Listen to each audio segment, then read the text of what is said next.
This is Fair Issues on the Mormon Faircast. This week's article is entitled, Keeping the Faith, Mesoamerican Model, Evidences and Anomalies by Michael R. Ash, read by Ned Scarsbrick. This and other articles by Michael Ash can be found at DeseretNews.com. This article was used by permission of the author and the Deseret News. Why do most LDS scholars believe that ancient Mesoamerica was the home for most of the Book of Mormon events? As Mesoamerican ethnohistory specialist Brent Gardner explains, it is not a single thing, but an accumulation and convergence of many different things that strengthen the case for a Mesoamerican geography. Early scholars and enthusiasts recognized, upon a closer reading of the Book of Mormon text, that 1. The Book of Mormon took place in a limited geography. 2. Book of Mormon lands need not be limited to the United States. And 3.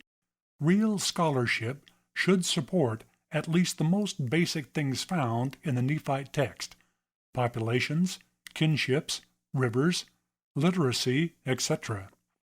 Mesoamerican geography and culture is like a giant puzzle that, once completely assembled, matches amazingly well with what we find in the Book of Mormon. I should point out also, however, that like most puzzles, there may be a few missing pieces. These pieces may show up later, or they may never appear.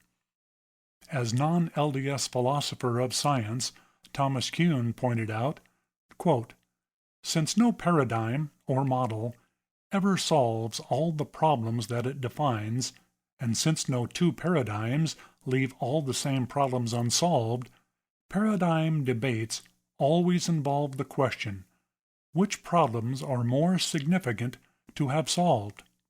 By Thomas S. Kuhn, The Structure of Scientific Revolutions, 110. It is important to understand that not all scientific and scholarly models come in neat little packages. Most have a number of loose ends which keep scholars busy in a pursuit of answers and greater understanding. When it comes to matters of history, anthropology, and archaeology, absolute certainty is extremely elusive. The Mesoamerican model, like all the other models for the Book of Mormon geography, and like most non-LDS related models of various historical events, have some gaps and problematic issues. Critics of the Church, for example, often complain that there's no archaeological evidence to support the Book of Mormon. This is untrue, and it will be discussed in a later installment.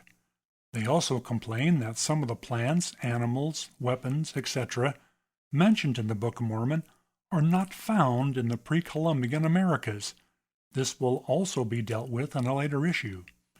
Critics and some members also take issue with the Mesoamerican model based on the following. 1. If the Book of Mormon events took place in Mesoamerican, how did the plates end up in New York? 2. How can the Isthmus of Tehuantepec, the narrow neck of land between the Gulf of Mexico and the Pacific Ocean, be a narrow neck of land that could be crossed, presumably, by a Nephite in a day and a half? Alma 22:32. 3. Contrary to the Book of Mormon, which mentions lands north and south of the narrow neck, as well as the East Sea and the West Sea, Central America runs northwest to southeast, while the Gulf of Mexico is north-northeast, and the Pacific Ocean is south-southwest. As noted above, anomalies are not unique to LDS scholarly models and theories. They are found in virtually all areas of science and scholarship. As non-LDS philosopher, Professor Daniel Little explains, when scientists encounter anomalies to their theories, they must choose whether to abandon the theory altogether or modify it to make it consistent with the contrary observations. If the theory has a wide range of supporting evidences, aside from the contrary experience, there is a powerful incentive in favor of salvaging the theory by modifying the original paradigm. These progressive modifications are integral to paradigm maintenance and anomaly management in typical science. The Mesoamerican model has, despite the claims made by critics, a wide range of supporting evidences, as my past articles on the various geographic models has demonstrated. Many different lands can be made to fit a general model with a land north and south with a narrow neck connecting the two. To correctly match what we find in the Book of Mormon, however, the geography must also contain rivers, mountains, hills, and wilderness that can not only correspond with what we find in the Book of Mormon, but make sense with how the Book of Mormon people traveled and interacted with their geographic environment. Cities must be the correct distance and direction from each other to accommodate travel distances, obstacles, and specific events and problems described in the Book of Mormon. Fortifications, volcanoes, and ruins must match not only what we find in the Book of Mormon, but be located in the right places and dated to the correct time frames.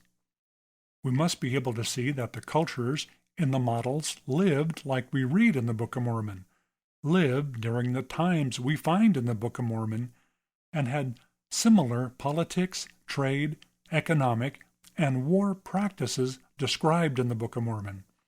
The cultures must have had writings, armor, and various weapons mentioned in the Book of Mormon. All of this is found in the general Mesoamerican antiquity, and only in the Mesoamerican antiquity. All of this will be discussed in detail later. The wide range of supporting evidences in favor of the Mesoamerican model justifies our asking the question, are there logical answers and historical precedences that help explain the anomalies? If you like this podcast, you can help promote it by subscribing to it in iTunes or by rating it and writing a review. Post a link on your blog and Facebook page and tell your friends about us. Questions or comments about this episode can be sent to podcast@fairlds.org or join the conversation at fairblog.org. Michael Ash is the author of the book Shaken Faith Syndrome, Strengthening One's Testimony in the Face of Criticism and Doubt, as well as the book of Faith and Reason, 80 Evidences Supporting the Prophet Joseph Smith. Both books are available for purchase online through the Fair Bookstore. Music for this episode was provided courtesy of Lawrence Green. The opinions expressed in this podcast are not necessarily the views of the Church of Jesus Christ of Latter-day Saints or that of Fair Mormon.